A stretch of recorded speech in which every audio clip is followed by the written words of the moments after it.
Brought to you by Atlassian, AI-powered collaboration software that makes the impossible possible.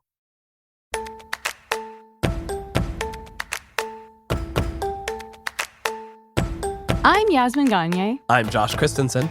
And this is Most Innovative Companies. On today's episode, Fast Company contributor and editor-in-chief of Balls and Strikes, Jay Willis. X is where the conservative agenda is coming from.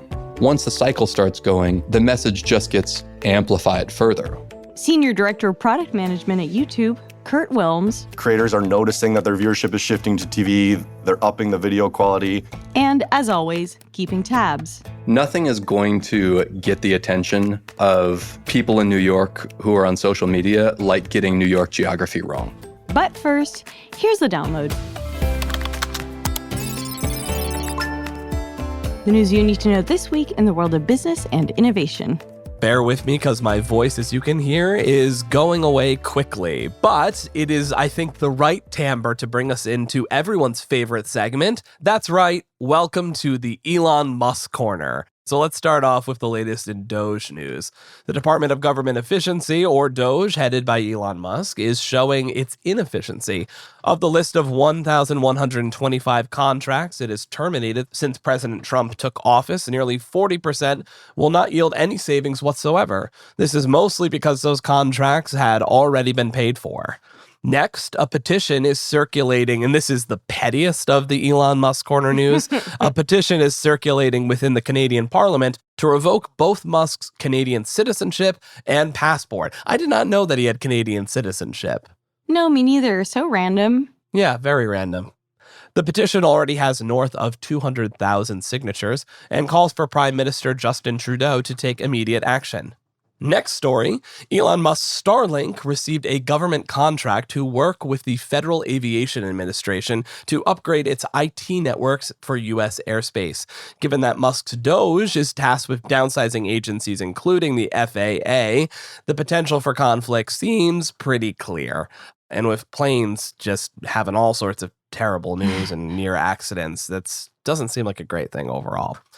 And finally, for the Musk Corner, Tesla stock dropped 8% on Tuesday, dipping the company's valuation below $1 trillion for the first time in 3 months. The decline is largely in response to a 45% drop in European vehicle sales last month. Bad news for the most annoying guy at your friend's boyfriend's birthday party. This week, the prices of most major meme coins and cryptocurrencies plummeted. Affected coins include Bitcoin, Ethereum, and XRP, along with meme coins like Dogecoin and Trump. Experts pointed to possible causes for the dip. One, despite a Trump presidency overall being seen as a good thing for crypto, his threat of following through with tariffs against basically every major trading partner may be depressing the crypto market. And two, a hack last week of the crypto exchange platform Bybit, allegedly carried out by North Korea, led to $1.5 billion of crypto being stolen. This has further shaken investor confidence. Bad news for your most delightful aunt. Another brick-and-mortar business is headed the way of Party City and Big Lots. This time it's Jo-Ann Fabrics, who announced that they are closing its nearly 800 stores across the country after being unable to find an interested buyer. The arts and crafts store has been in business for over 80 years and once held the title of being the largest fabric retail seller in the U.S. Going out of business, sales will start immediately. And finally, Starbucks is shrinking both its labor force and the size of its menu. This week, the company announced its plans to lay off 1,100 corporate employees and knock 13 drinks off its menu. Starbucks, like other fast food and retail chain stores, has lately seen a decline in sales in store, particularly around pricier drinks. CEO Brian Nichols said that instead, Starbucks wants to focus on speeding up wait times and making improvements to the mobile ordering experience. Cafe workers will not be affected by the layoffs. I just want my shaken espresso drink to remain on the menu. That's all I'm asking of you, Brian Nichols. How did you even develop such a specific drink order? Who knows? It's a mystery. Okay. And that's the news you need to know today. So, Josh, who are your favorite YouTube creators? Like, who do you follow? My favorite YouTube creators. So we talk a little bit about this in the segment we do later today, but I very much like binge different creators and then like leave them behind. Like I got really into like different rock climbing videos for a while. Got really into like other like outdoor survival stuff. Some of my mainstays are really more of just like your comedy YouTubers. Like I watch a lot of Smosh. Well, I'm on their streaming service now, but College Humor I did watch a lot back in the day. I knew you were going to bring that up again. Yeah, I did. I mean, I watched quite a bit of it. And then I watched this one video game streamer called Gray Still Plays. You don't need to know any more about it. It's mostly GTA modded challenge videos, stuff like that. But yeah, that's mostly what I watch. Are you a YouTube watcher? Not at all. You know, I look at it when I need to like look something up. I watch stuff and then I watch music videos sometimes. But that's a classic purpose. That's pretty much it, though. Do they still make music videos? Is that a thing still? They do. There's tens of us who watch them when they come out. It feels like a lot of money for very little payoff. Well, anyway, we're going to talk about music videos later, but first, we're about a month into the new Trump administration, and a lot's happened. There's been endless executive orders, major overhauls of foreign policy, and the renaming of the Gulf of Mexico for some reason. But maybe the biggest story of the first month of the second Trump presidency has been DOGE. We've been covering DOGE extensively on this podcast and had yet another story about DOGE in the download just a few minutes ago. The department's waged a war on federal bureaucracy, cutting thousands of jobs, shuttering entire agencies, and eliciting widespread outrage. It's an approach that is eerily similar to what happened at Twitter after Musk bought the social media platform and renamed it X. We wanted to get into whether the Silicon Valley move fast and break things approach in DC makes any sense, or if it's just business as usual, what DOGE's motivation is in targeting certain agencies, and how the new Trump administration is impacting industries like crypto, and who stands to gain from them impacting things like crypto. This week, we invited Balls and Strikes editor and Fast Company contributor Jay Willis on the show to discuss the Silicon Valley effect on Washington. Jay is a writer and editor covering courts, media, and politics. I started by asking him about the email Elon Musk sent to federal workers asking them to list 5 things they had accomplished last week. It would almost be hard to come up with a better caricature of sort of the Silicon Valley business innovation ethos that Musk purports to be bringing to this task, right? This is something similar that he did when taking over and subsequently ruining Twitter, now known as X. He made this same demand of Twitter employees and Twitter executives at the time. What this email does is sort of really put on display all these baked-in assumptions about this sort of mindset that big tech types bring to almost everything they do. The assumption that their success in one field necessarily will translate to success in something completely different, right? Like the administration of the federal government, which, is other than being large, does not bear a lot of resemblances to SpaceX or Tesla or, the artist formerly known as Twitter. The position that Musk is putting federal employees in is having to explain their jobs to someone who doesn't know how their jobs work. But it doesn't matter to Musk that he doesn't know that, right? He is going to use some sort of subjective criteria in his head to evaluate the performance and take some sort of employment action against them. That's a really scary position for federal employees to be in, which is exactly why he's doing it. Well, it also sounds like if you didn't respond, you would get fired. So it's also, possible that's the only criteria here. So while we're on the topic of Elon Musk and quote unquote efficiency, you wrote a piece about Musk's war on USAID and the weird rumor, it began with the weird rumor that he stopped $50 million from, according to Trump, being sent to Gaza to buy condoms for Hamas, which is an incredible rumor that I would love for you to unpack and explain. But also, my larger question here is there a world where DOGE does anything useful? So if you're a normal person, you hear phrases like $50 million for condoms to Hamas, and you think, I'm not so sure about that. I think that's something I should probably look into and verify before I trust that that is something that the federal government was spending its money on. But by the time Trump announced that cost savings, that rumor had been ping-ponging around the conservative media ecosystem for at least a week, maybe longer than that. Was the idea that we didn't want them to procreate? Well, the actual funds that went were for HIV prevention in Mozambique, but what did it feels circles, like what? This feels like a dogs and cats situation from Springfield, Ohio. It feels pretty much like that. Like something starts in the right-wing ecosystem and then bubbles its way up to national politics. It's even a hard question to answer because one of the problems with the condoms for Hamas rumor was that literally everything about it was wrong. The money that U.S. aid was sending was for HIV prevention. It's been several years since U.S. aid sent condoms anywhere in Middle East, let alone to Gaza, to Hamas, let alone $50 million. If you're doing a little bit of back-of-the-envelope math, based on U.S. aid's condom procurement costs, that would be about 1.5 billion condoms. Which again, if you're a normal person, you think, I don't know that the government is actually sending that many condoms to Gaza. But you're right in that the way that this White House's agenda is getting set is by the right-wing media ecosystem. During the Trump administration, there was no better way to track what they were talking about than what was happening on Fox and Friends that morning. You would see some kind of crazy all-caps Trump tweet, and if you didn't know what it was, the best thing to do was to review the tape from Fox News.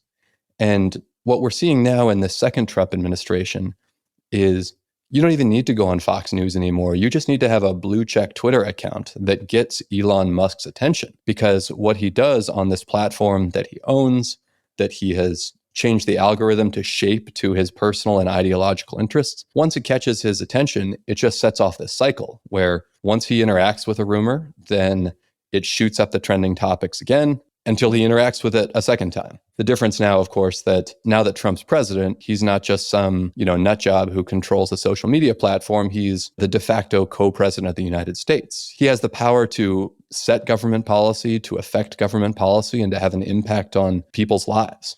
X is where the conservative agenda is coming from. Once the cycle starts going, the message just gets amplified further. Once Elon Musk retweets or likes something, that becomes its own trending topic, that Elon Musk has talked about it. Sort of in the same way that during the first Trump administration, Trump said X became a story by itself. Same thing here. Elon Musk saying something becomes a headline, becomes a trending topic. Would you say that the messaging we've always heard from Silicon Valley, this kind of move fast, break things approach that Musk seems to be taking, is this a new approach in DC? Has this been tried before? One of the funny things about DOGE is that there are already multiple federal agencies that are charged with this work, with identifying potential sources of waste and fraud, with rooting out inefficiency in the government.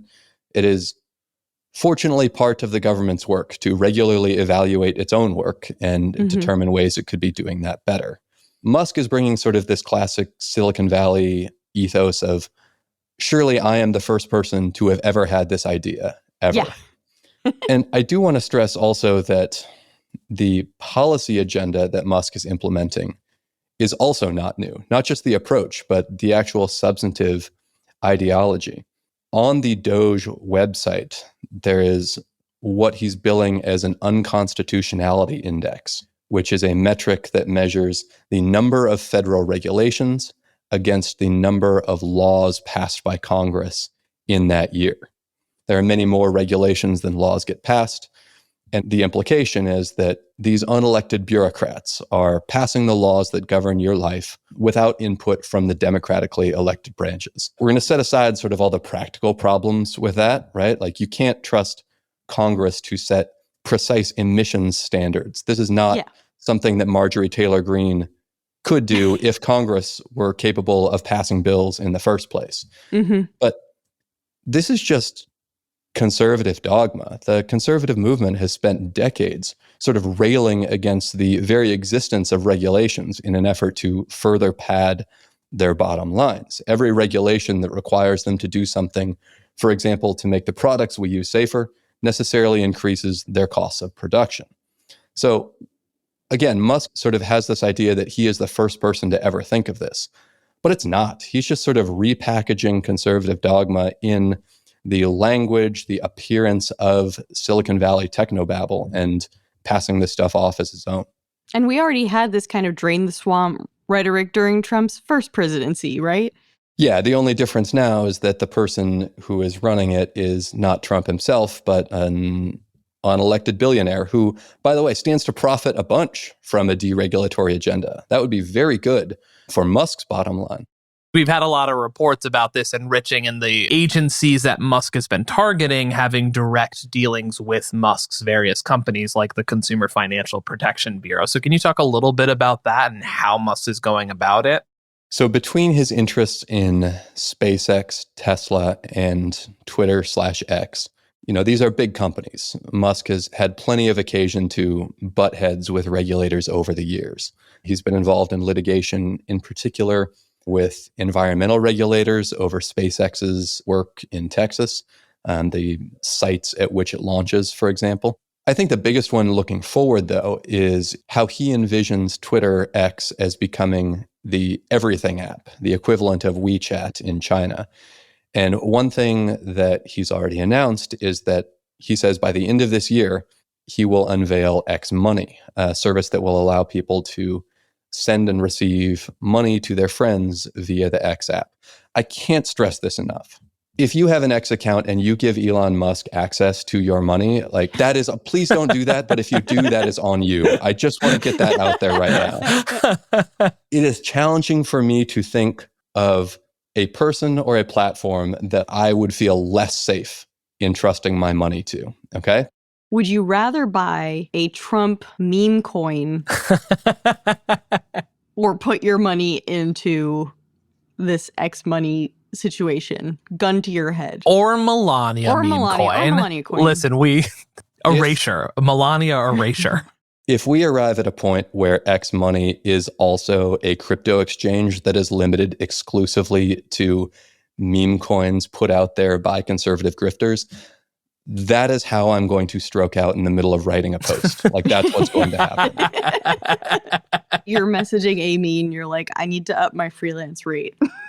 Yeah, when my draft ends mid-paragraph, that's how you're going to know that something terrible has happened, and you won't have to ask questions about what it is. That's the good news. You're going to end your writing career the same way they ended The Sopranos. That's right. So going forward, as Musk is going to start allowing people to send and receive money on this app, that implicates all kinds of federal laws and regulations. And typically, there's a federal agency, the Consumer Financial Protection Bureau, that would be responsible for oversight of an entity like this. In a wild coincidence, DOGE has set about dismantling the CFPB from the inside. Lawyers have been laid off, investigations have come to a close. This is the primary regulator that would be in charge of ensuring that X Money does not steal from you, or that X Money does not allow hackers or scammers easy access to your life savings. I don't know how much of that regulatory infrastructure is going to exist anymore. So Musk's position in the White House makes his other business ventures more lucrative, which in my view is why he chased a position in the White House so hard in the first place. I am curious, we've seen Musk and other tech leaders supporting the Trump administration when this wasn't necessarily the case during the first administration. And it feels like their interests very much aligned then as well. Is there a difference here, or do you think the support is just more overt? A little bit of armchair psychology here, but during the first Trump administration, there was, as you say at first, a pretty strong corporate reaction to some of the, let's call them the excesses of the first Trump administration. Companies understood that their employees did not like things like the Muslim ban or the ban on trans people serving in the military. At the very least, companies understood that in order to attract and retain top talent, they would have to say something about these policies that their employees did not like. I kind of think that now that Trump has won a second term in the White House on, if anything, an even further right, an even more extremist, and even more reactionary problem, these companies have figured out that the cost of supporting Trump's policies isn't so high anymore. And in fact, that they have a lot to gain financially from just sort of going along for the ride. I think this was best sort of observed in the positioning of the big tech CEOs at Trump's inauguration. Literal front row seats, even ahead of the people Trump had named for his cabinet so far, were Zuckerberg, were Tim Cook, were these sort of CEOs. They no longer perceive a cost to opposing the administration. And I think they understand correctly that the next 4 years with a lame duck president is going to be kind of a free-for-all for the business community. And they want to get in on the ground floor of it. We talked to our editor-in-chief, Brendan, from Davos when he was there a few weeks ago, and the phrase that he kept hearing from people from that billionaire community was alignment. We're in alignment with a lot of the Trump policies. So it seems like, the mask is off with a lot of the business leaders who were kind of anti-Trump in the first administration. I remember Zuckerberg was notably anti-Trump. That doesn't seem to be the case anymore. And I think Musk's position within the administration has a lot to do with that. Musk is obviously very influential in Silicon Valley and in the business community writ large. A lot of these CEOs will speak of their admiration, if not for some of his personal indiscretions, then for the way that he has managed his various businesses.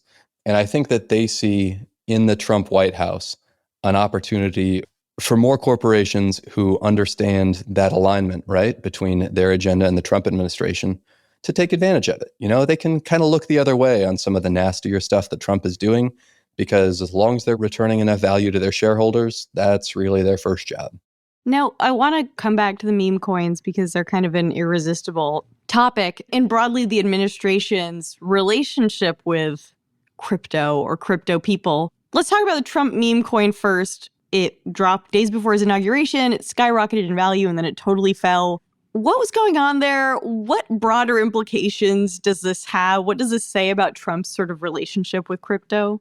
A little more armchair psychology, but I'm convinced that him dropping a meme coin days before he was on the ballot in a presidential election was just like one last insurance policy against potentially losing. Mm-hmm. There's no other reason to do such a crazy stunt at that time when your name is in all of the headlines. I genuinely wonder, if you asked Trump to explain, tell me what an ICO is, tell me what, how a coin is traded. Maybe this is me being rude. I don't want to be one of those people who's Trump and his supporters are all dumb, but I can't imagine he'd give a coherent answer. I mean, I don't think he could explain interest rates. There were some people in the crypto community who publicly expressed, let's call it dismay at what Trump was doing, that he was making a mockery of the cryptocurrency industry by dropping this meme coin and watching its value soar in the days before and after the election. And a lot of the comments from the crypto industry sort of had this tone of come on, man, we've got a good thing going here. And, the idea that this... How dare you besmirch the name of Pump.Fun? Yeah, the idea that by pulling this stunt, he was drawing attention to the lack of regulation in a crypto industry that hurt all of them. There may be some truth to that, but just big picture, when the president is dropping a meme coin in the days before the election, this is not somebody who is going to be a meaningful thorn in the side of the crypto industry going forward. Overall, they have to be really happy with their position here. I think under a potential Harris administration, they were looking at meaningful federal regulation of crypto for the first time. And again, I think they now see the next 4 years as sort of, hey, we've got a free pass. We can do pretty much whatever we want in this. And I don't know that there's any better signal of that than the fact that the president and his wife have their own meme coins. That is as good as a permission slip. They hired David Sachs as the crypto czar. What do you think him hiring David Sachs says about all this? I think it has to be viewed as one and the same in terms of him dropping the meme coin. By bringing into the White House an unabashed, uncritical crypto enthusiast, you are signaling to the crypto industry that to the extent you're going to be regulating at all, you are going to be regulating with the crypto industry's best interests at heart. You saw the same thing, I believe, the night of the election there was a crypto ball in DC. Who where could forget? all these big crypto players threw basically a celebratory bash. Again, you don't have crypto people literally partying to celebrate your election if you are someone whom they fear in this space. Performers, incidentally, at the crypto ball included, Snoop Dogg? I think, Snoop Dogg, I believe Rick Ross, and I believe Soulja Boy. And I just want to say, it is really cool that Soulja Boy can get booked in 2025. I was just thinking that. Coming to a Fire Fest near you. I'm really, really happy that he can still cash a check. Good for you. I assume he listens to this podcast. Yeah. Good for you, Soulja Boy.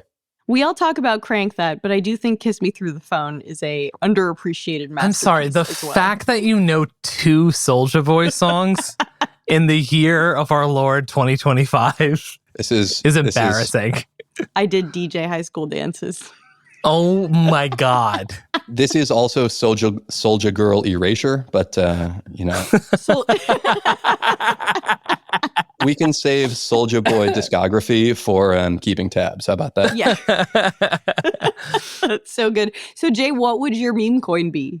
I think when launching a meme coin, it is important to remember that what is most likely to succeed is the stupidest possible answer to every question. Word. So I'm going to go with something easy to remember. We're going to employ rhyming. We're either going to do PayJ or JPay. Yeah, I like PJ. I like PayJ. Well, PayJ is also what I hope to accomplish by launching a meme coin, right?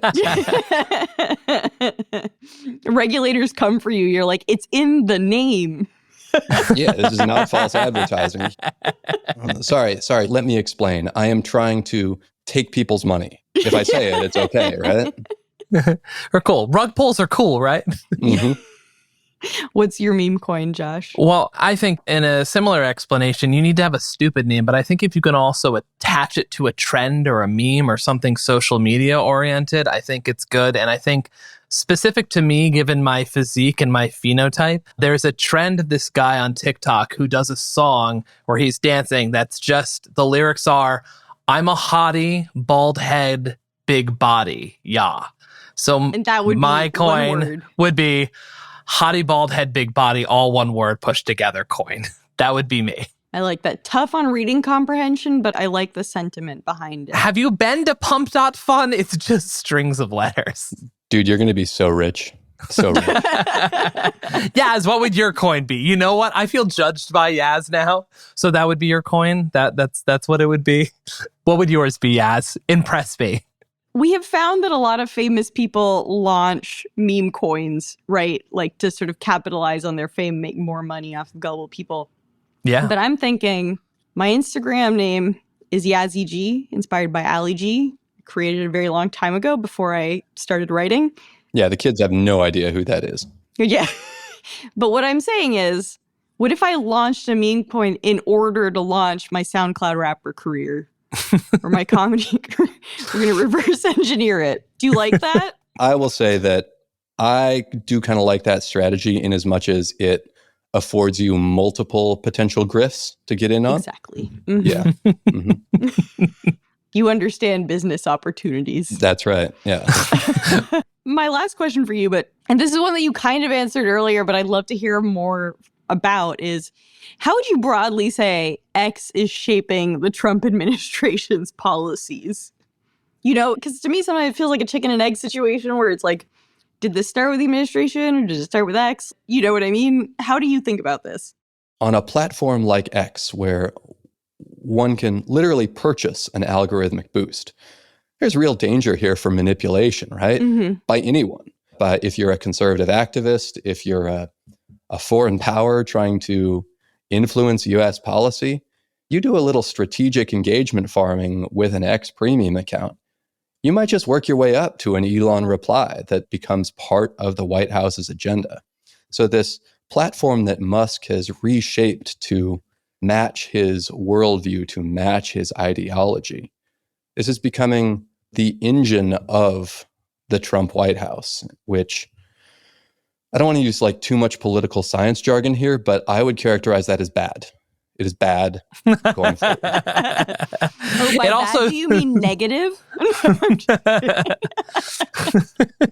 It's also the strategy we're going to employ to get more listeners to the MIC podcast. We're just going to do a content engagement farm to get Elon to retweet about MIC podcast.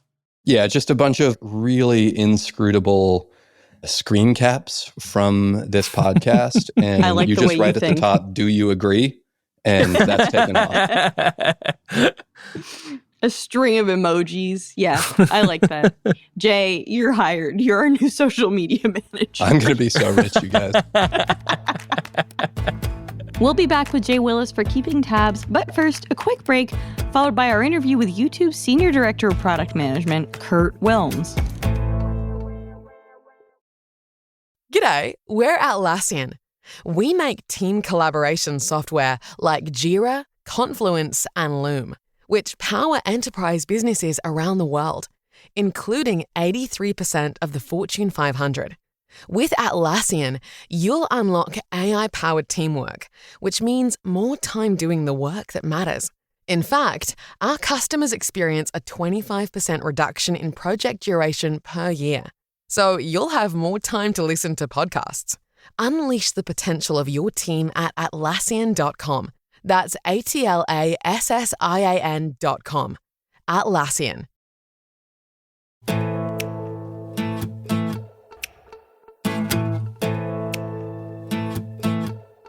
This month marks the 20-year anniversary of YouTube. The content platform, which has been owned by Google since 2006, has grown into one of the most ubiquitous sources of entertainment out there.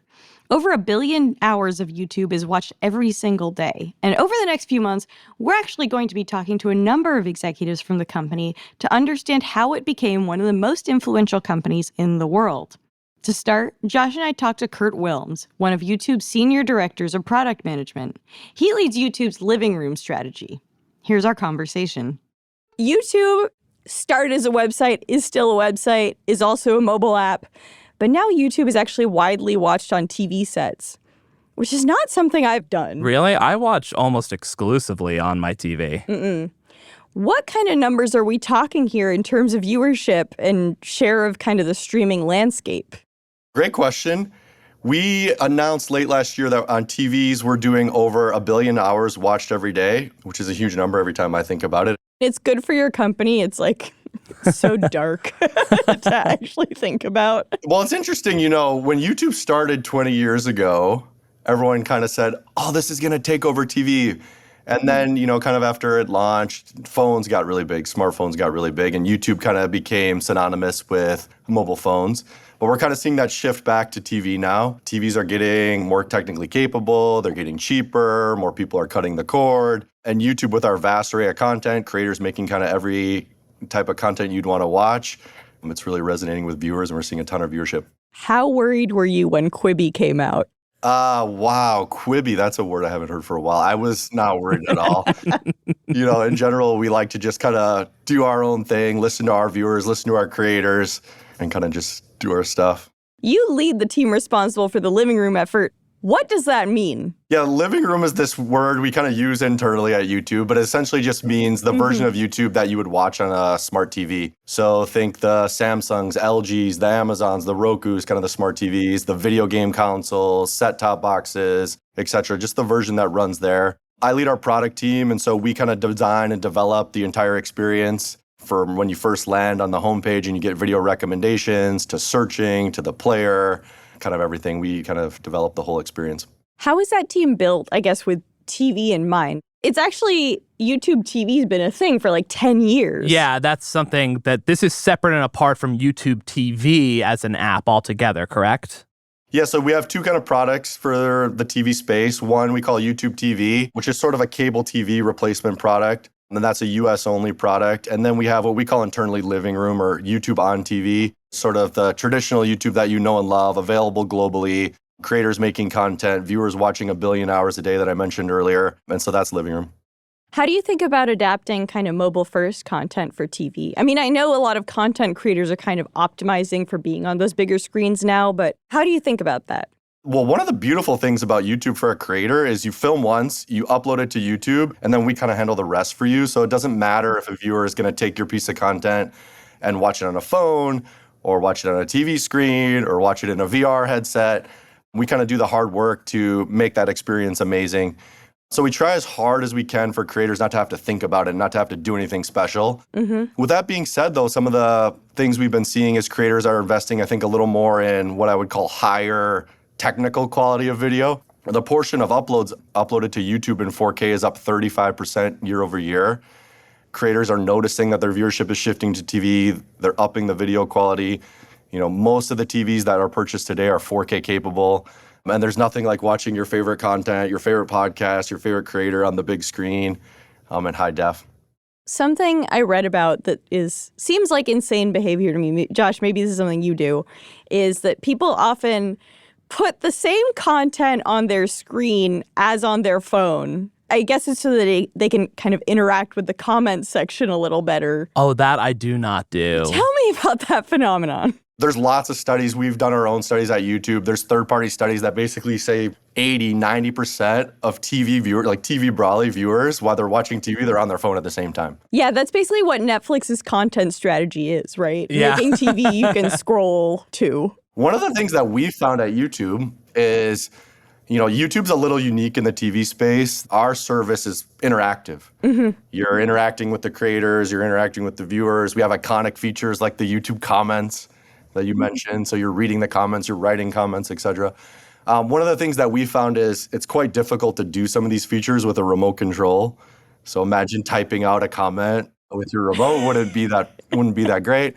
So we invest a lot actually in features where you can pull open your phone, open YouTube on your phone. It connects automatically with the content you're watching on TV, and you can do things like share the video to your friends, read the comments, write the comments at the same time. And like you mentioned, that does lead into a behavior that's very, very common. Everyone kind of has their phone out at the same time. Does that incentivize creators to do more live streams overall to get that interaction? Is that a core part of the living room strategy? Is creators doing a weekly live instead of their normal filmed uploaded content? I would say in general, how we think about creators in the living room is they can kind of just do their normal creative strategy, their normal content strategy. The phone, I think, more comes into play when we talk to viewers about how they watch in the TV. They kind of give us two themes. One is like, I want to just lean back and watch my content and chill out. Yeah. That's sort of like, we call that lean back. But the other thing we hear is because YouTube is so interactive, we call it lean in.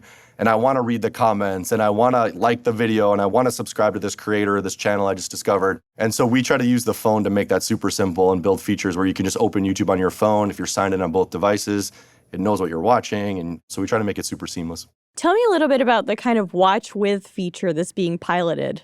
Watch with is an amazing new feature. So there's this phenomenon, I don't know if you've seen these videos, but if you go to YouTube and you search for watch along. Yeah.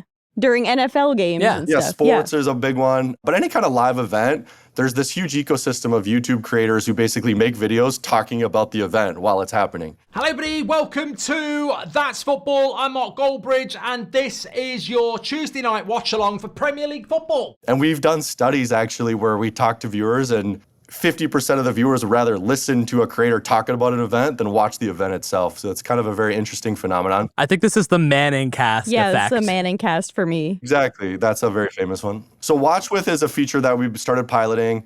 It's going to be rolling out more broadly over the course of this year. And we're utilizing our partnerships with different media companies to actually make it much easier for the viewer. So you don't have to pull up a YouTube video on one screen with a creator talking about, and then on your computer on the side, pull up the actual video. So this will be sort of a picture-in-picture experience where you can see the event and also have the commentary from your favorite creator right there, all sort of seamless, super easy to use. Now, you beta tested it during the NBA All-Star Weekend, right? We've done a couple beta tests. We've done football. We've done F1 racing. We're starting to roll it out. How do you figure out which creators make sense for this? We announced the pilot. There's so many creators, actually, it's very interesting, who do a certain content format on YouTube, but they have a side passion for, I'll give you an example, Michelle Carre, makes amazing content, sort of challenge content on YouTube. She has an incredible series called Challenge Accepted. Turns out she's like an avid road biker. And so she was like, I would love to do, Tour de France commentary. Today I'm going to tell you guys the story of how I became a professional cyclist. There's other creators who, believe it or not, are, I'm really into F1. I watch F1 all the time. I could talk about it to my fans. It's a drive to survive phenomenon. Yeah. Exactly. And the very interesting thing is, I think it's a win-win for both the creators and the, content owners, because it'll bring a lot of new viewers to this content, and maybe they're not interested in watching F1, but they're so tied to a creator that they'll tune in just to see what the creator is going to say about it. So we're very excited about Watch With. Viewers are going to love it. The creator community's itching to get involved and do commentary too. Who are your favorites? Who do you watch alongside what content? Gosh, I love watching, this is going to sound kind of funny and maybe a little nerdy. I love watching chess. Oh, yeah.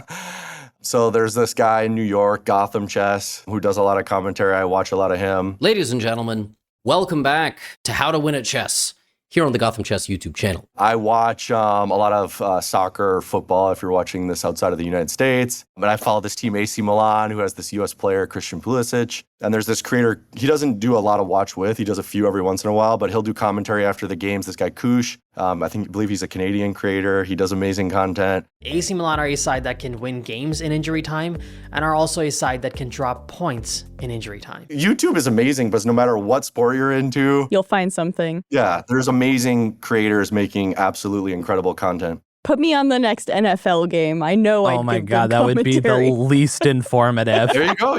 We'll see if we can make that happen. Who's your team? You don't have a team. I'm a Chargers fan.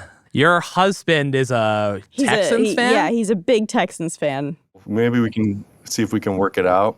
That would be really That would funny. be so on brand for Fast Company.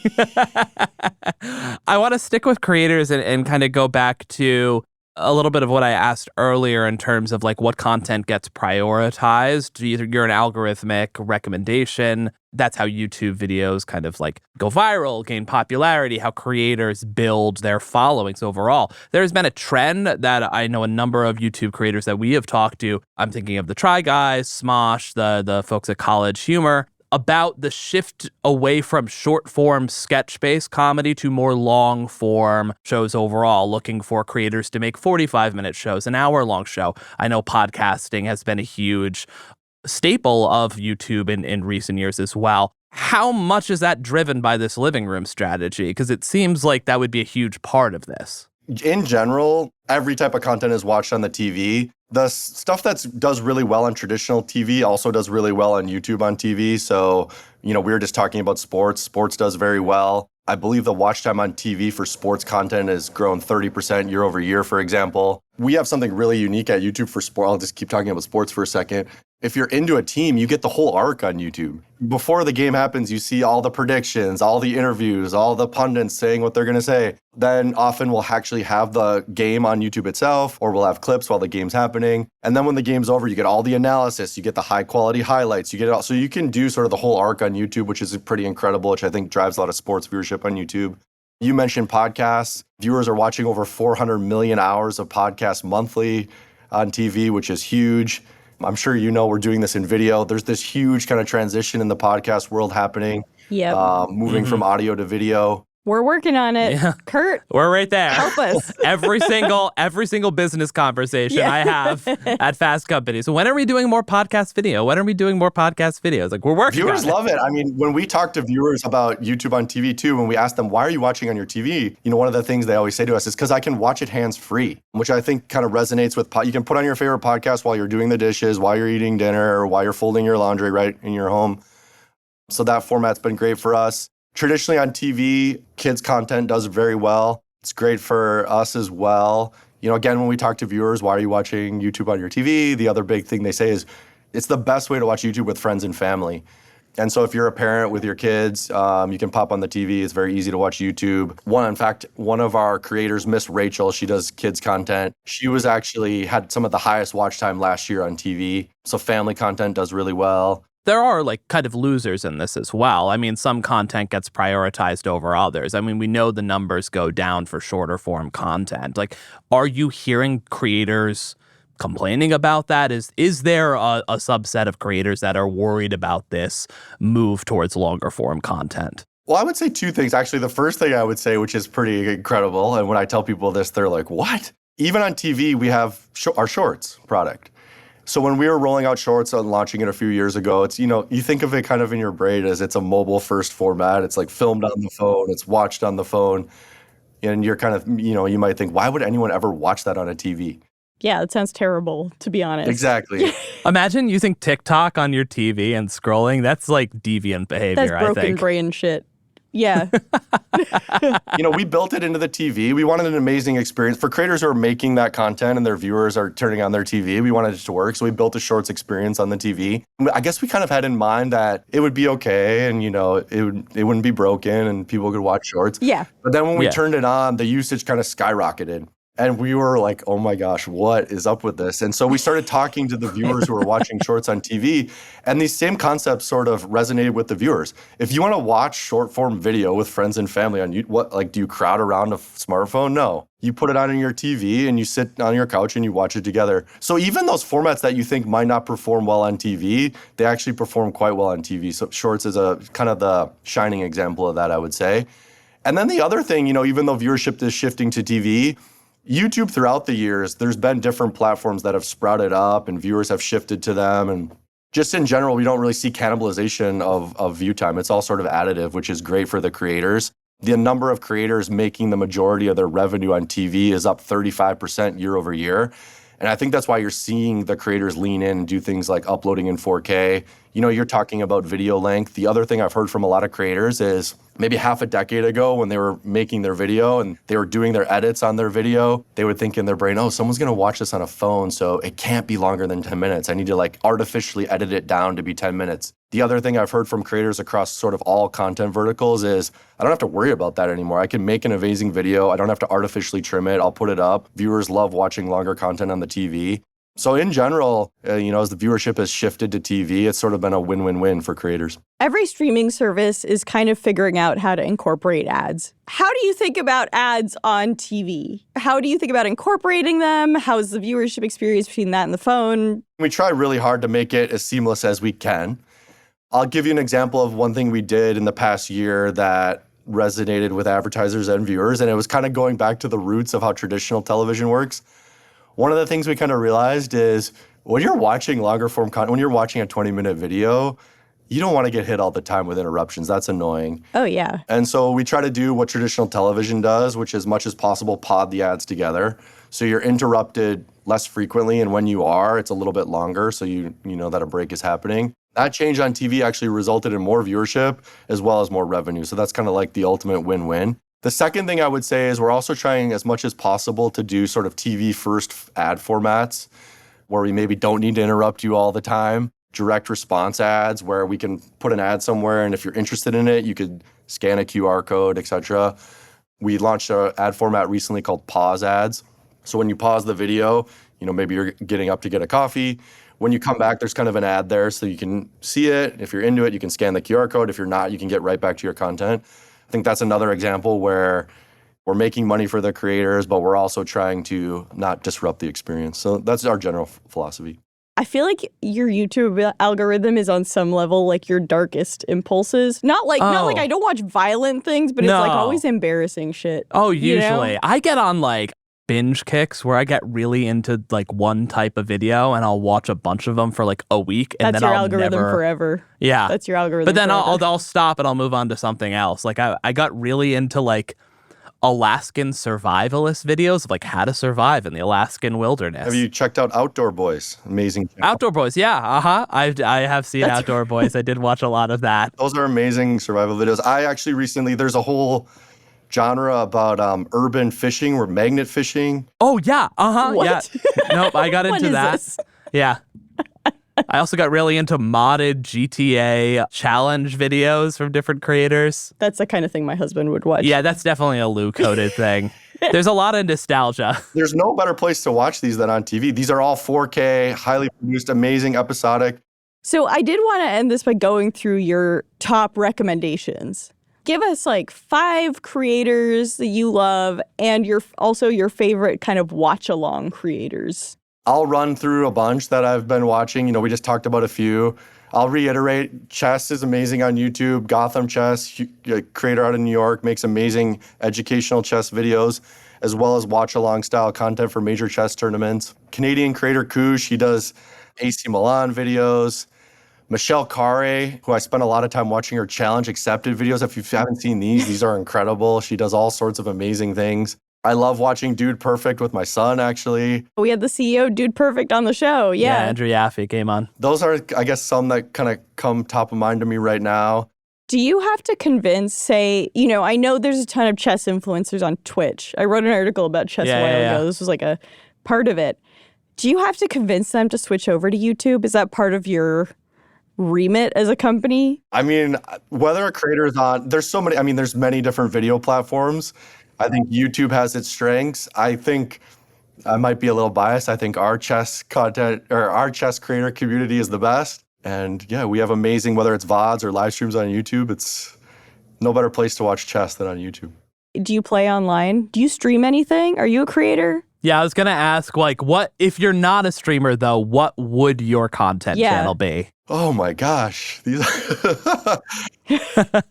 We asked the tough questions here. I do have a channel. It's mostly kind of like personal stuff. I haven't made it into the public sort of like big time of being a creator yet. Maybe that'll be in my future.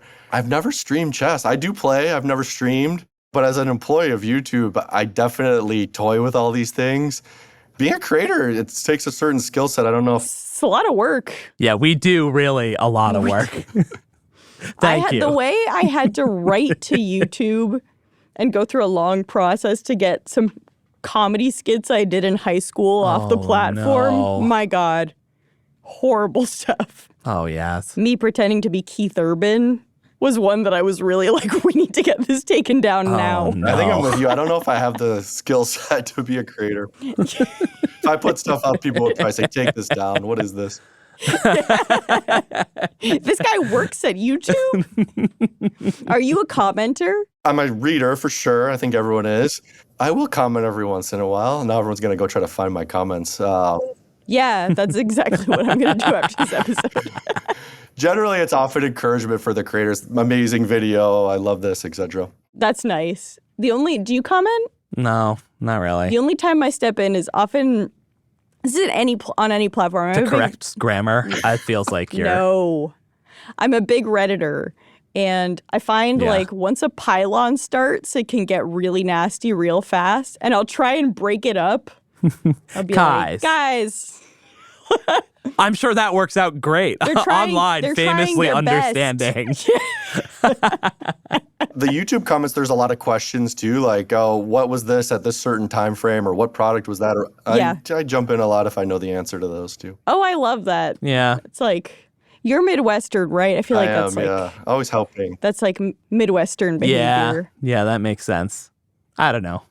Actually. I don't really know that much. Does it make sense? Let us know in the comments. Let us know in the comments. Well, that's it for this segment. Kurt, thank you so much for coming on. It was fun. Thank you for having me. If you're a creator out there and you're thinking about TV, we're going to continue to do our best to make the platform amazing, help you build a business, help you thrive, help you build a community on TV. Yeah, so we're super excited. This was great. Thank you so much.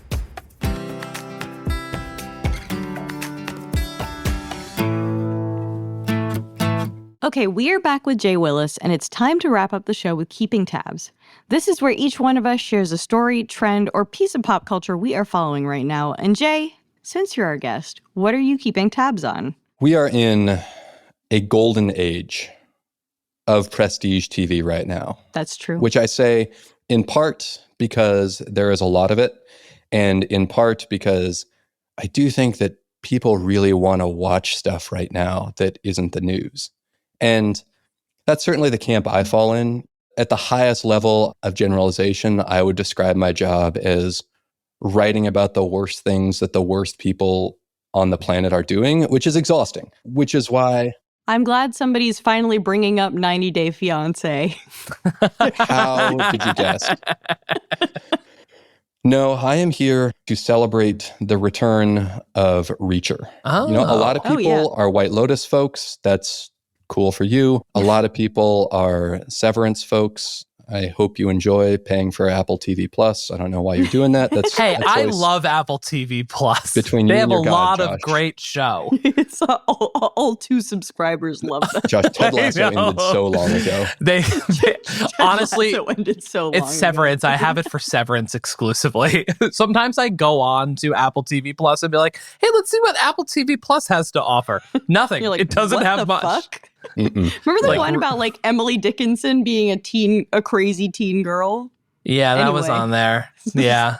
Anyways, They really so greenlit Reacher. anything. Anyway, Reacher. So the entire premise of the show, for those who are unfamiliar, it is based on a series of novels by the British author Lee Child about a former military policeman who is now basically a drifter. Mm-hmm. He Yeah. travels the country, and each novel chronicles some sort of massive criminal plot into which he stumbles and subsequently solves. So far, I have omitted the most important detail of this, which is the premise of the show is, what if that man were also huge? Yeah. So Reacher is portrayed by Alan Ritchson, who is, I think, 6'2", and He's only 6'1". This was a segment on a podcast I listened to. They were like, he is not as tall as you think he is. okay, Yaz knows a alarming amount of information. I about told you, Alan this is Ritchson's Yaz's measurables. beat. Yeah. Once we get onto Roman Reigns, it's over. The man is shaped like a rectangle, and pretty much all of his crime-solving efforts are just centered around the idea that, like, big, strong man can do things that normal people can't. I do think there is intense competition for sort of the best set piece from the series. I think mine came in season 2 when someone he wanted to suspect was getting away in a car several blocks away.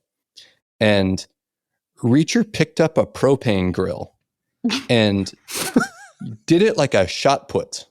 And he It's like shot every put dad's fantasy. the propane grill across a block to hit a moving target, which was a car.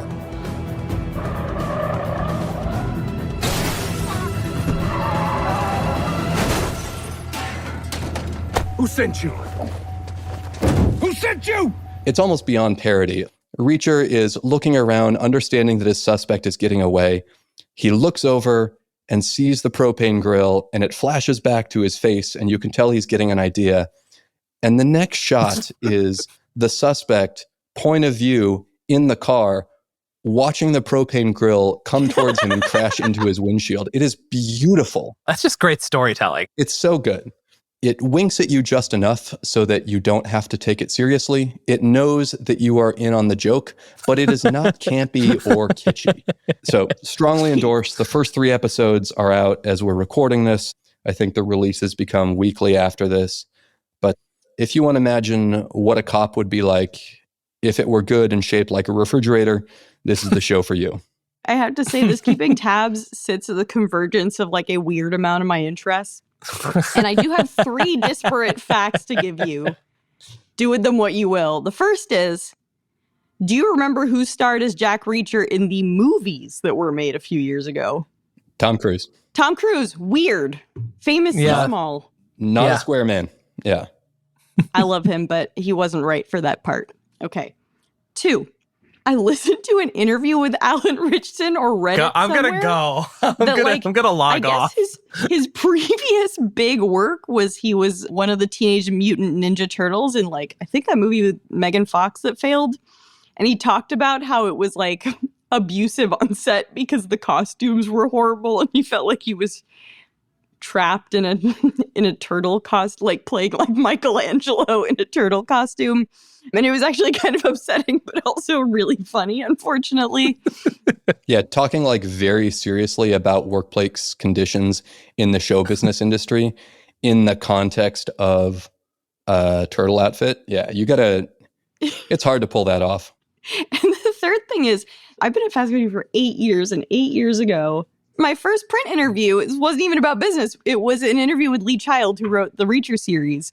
And he told me a couple things about the books that I really liked. The first is he started writing them because he got laid off. He was so angry at his bosses. He was a news producer that he tried to channel all of it into this character. But the other thing that I love, because he churns out one of these books a year, and they're fairly long. A year, yeah. I respect it. So one of the things he does is like he'll set a book in New York, but the geography of New York in the books is like totally wrong. You know what I mean? Like he'll be like, Fifth Avenue in Soho, like it just makes absolutely no sense. That's by design because he doesn't want to do the research, which I also love. And then he gives Jack Reacher like virtually no consistent characters, so he can just start every new book however he wants. And I really liked that approach and thought it was cool. So anyway, those are my Reacher facts for you. I did feel like, Jay, you knew a lot of those. But I like that because it's very good viral marketing too, because nothing is going to get the attention of people in New York who are on social media like getting New York geography wrong. Oh, yeah. Like everybody is going to have a correction for that. And if you're looking to drum up some free PR, that's the way to do it. Big fan of Reacher. I'm glad you brought that up. Josh, what are you keeping tabs on? This is going to be very niche, but there is a certain talk that is becoming mainstream with a recent trend, and it's voice teacher talk. So if you're on TikTok, you might have noticed a trend with a video of a woman coaching, I think like a teen on their voice on a song from Mean Girls, the musical. And she goes, raise your ya, ya, ya. You know what I'm talking about? Have either of you seen this meme? Raise your ya, ya, ya. Raise your ya, ya, ya. Josh, this feels like a very like you musical theater TikTok. Yes, yes, it is. This No, is like but this very your own thing. It's a trend of a voice teacher coaching someone that went crazy viral outside of like theater kid TikTok memes. But voice teachers on TikTok have been a thing within like the arts, theater kid, singer community for a long time. And it's a lot of just random voice teachers reacting to really good singers doing things. And it is the cringiest, most insane TikTok that honestly, these voice teachers need to be put in prison. Yeah, that's jail. The fact that this TikTok trend brought this to the mainstream, I think we're finally going to get some justice. So I'm keeping tabs on the potential justice that could come for voice teachers on TikTok. Josh getting 100% on board with the Trump law enforcement agenda if it includes locking up voice teachers. So cool. Yeah, that's my authoritarian dictator dividend for me personally. This is your horseshoe reactionary politics moment. Anyways, that's my incredibly niche keeping tabs. Yaz, what are you keeping tabs on? So Stephen A. Smith has been in the news quite a bit recently. And I remember he was originally in the news after the Super Bowl performance when he basically loudly declared on TV that he would never marry someone like Serena Williams if she danced in a Super Bowl performance making fun of her ex, which did seem like a very specific situation that he will probably not be in anytime soon. If I'm married and my wife is going to join trolling her ex, go back to his ass. Because clearly you don't belong with me. What you worried about him for and you with me? I gotta get that lick back. Bye. And then the Washington Post last week dropped this piece basically talking about whether Stephen A. Smith could be a viable presidential candidate. You know, they say when Democrats look at Stephen A. Smith, they see if not quite a presidential candidate, then an answer to a problem they're trying to solve. What lessons could one of the country's loudest, most famous people teach them? And they had some ringing endorsements from Mark Cuban, who said, quote, his energy alone would be a plus. Frank Luntz, who said, if Stephen A. Smith ran, he would instantly be credible. Oh, Frank Luntz, that's who that we need to lean on for credibility. Yeah, luckily Charlemagne the God did weigh in and say entertaining a conversation about Stephen A. is a distraction, which I liked. I thought that was nice. This is just right up the alley of every reactionary centrist in like the pundit class. Like I feel like Noah Smith's like, yes, get this Remember on when board. We were all like, what about Oprah? Anyway, my husband was saying the other day, he was like, dude, if Democrats win in 2028, who's going to be the musical artist they hire to perform and how annoying is it going to be? You know what I mean? Like, I don't know. Who is like the sort of... Is there a universe where Lizzo re-enters the chat as a... if we're moving away... Remember when J-Lo's saying, let's get J-Lo. loud at Biden's inauguration? Let's having her do. First of all, yes. Second of all, correct audience. Third of all, let's get loud is the funniest thing because they were just like, "Hey JLo, will you do some of the hits?" And she's like, "Oh yeah, this is my new song." And they're like, "No, not that one. That's not. That's not what we had in mind." Like bringing out the fucking Black Eyed Peas to do their new record or whatever. Yeah. Oh my God. Her figuring out where in this land is your land to insert "Let's Get Loud" and the interpolation. Yeah, that's work. Yeah. I want to place an early bet on that musical guest because they're always older bands, right? They're never the band of the moment. Yeah. They're always the band of a half a generation or a generation before. So you're saying Lin-Manuel could come out and rap the Constitution? Oh, Lin-Manuel doing like a freestyle rap, like his Hip Hop Love Supreme Broadway show, is going to happen. I know. That's absolutely going to happen. Sorry, Jay, we need your prediction. I've never heard something I'm more sure of in my life. Oh my God. Founding fathers without a... Wait, what was your prediction?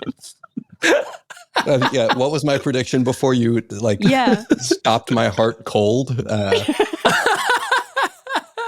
I was thinking it would be we would bring back Imagine Dragons. I was going to say Imagine Dragons. You really nailed it. I guess that's it for Keeping Tabs. That's it for Keeping Tabs. This is our longest Keeping Tabs segment ever. This was a good Keeping Tabs segment. Jay, thank you so much for joining us. Thank you so much for having me. You're traumatized. I'm still thinking about Lin-Manuel Miranda 2028 National Mall. I need to go lay down for a while. That's if things go well, mind you. That's right. Yeah. I was sad Kid Rock didn't perform this time around, but that's okay.